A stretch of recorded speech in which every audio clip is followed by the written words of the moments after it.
I'm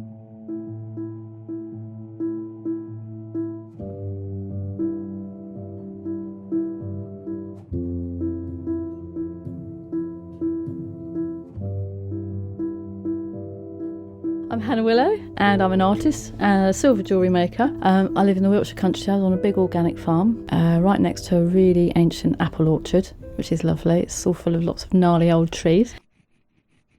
I can honestly say the earliest thing that really inspired me was a book called Masquerade by Kit Williams, which most people have heard of. And I got utterly obsessed with this book and I read it and I would just pour over the artwork and the story and try and work out where the hair was. Of course, had no clue, but it was the artwork that got me and the words that Kit combined with the artwork. And I just loved the intrigue and the feeling of connection it gave me and the feeling of magic and secrecy. And I love that. And I try to do that in my work. So I have all sorts of secret things going on in my work. He's really inspired the importance of the landscape and the importance of the animals and what's living on the landscape. So it wasn't just that book, but it started off in me, that my journey to looking at the history of the landscape, how important it is to all of our psyches, really. The landscape holds the memory of what's happened over the millennia, and we can connect back to that. I know a lot of people do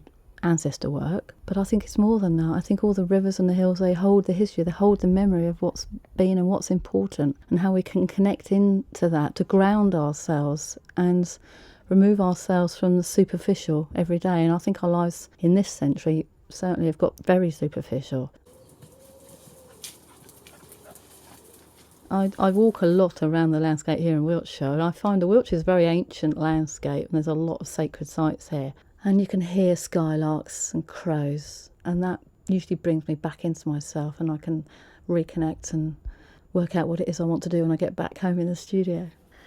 I can be influenced and inspired by anything, really. You know, I might see an artist from history, for example, an icon painter who's painted a very spiritual work. I did learn how to create Byzantine icons. I trained to do that. And for me, I wanted to create my own artwork as being sacred, what's sacred to me. So it's the landscape and the animals.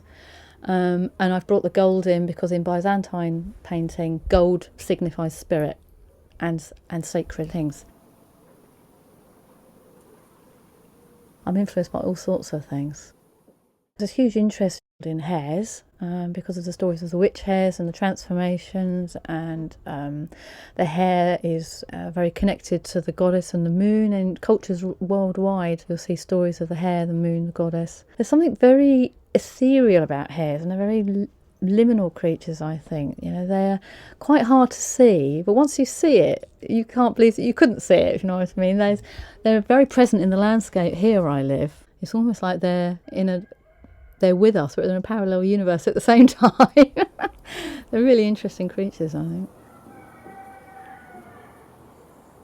The nighttime and twilight are very important in my artwork to me for a couple of reasons. Firstly, twilight is the turning point time where magic starts to happen. It's neither one thing nor another, really. I very, very rarely do a daytime image. It's partly connecting to that magic, and also the nighttime is not our time. It's not a human time. It's nature's time. That's when things happen that we don't see. There are animals out there that are living their lives and we have no idea of what goes on. So yes, that's partly why I paint and draw twilight, because that's the time that talks to me. Just the colour of a night sky on the paper, for me, that blue combined with the gold, it just speaks to me. That's blue and gold for me means sacred. It just connects everything together, makes everything real for me.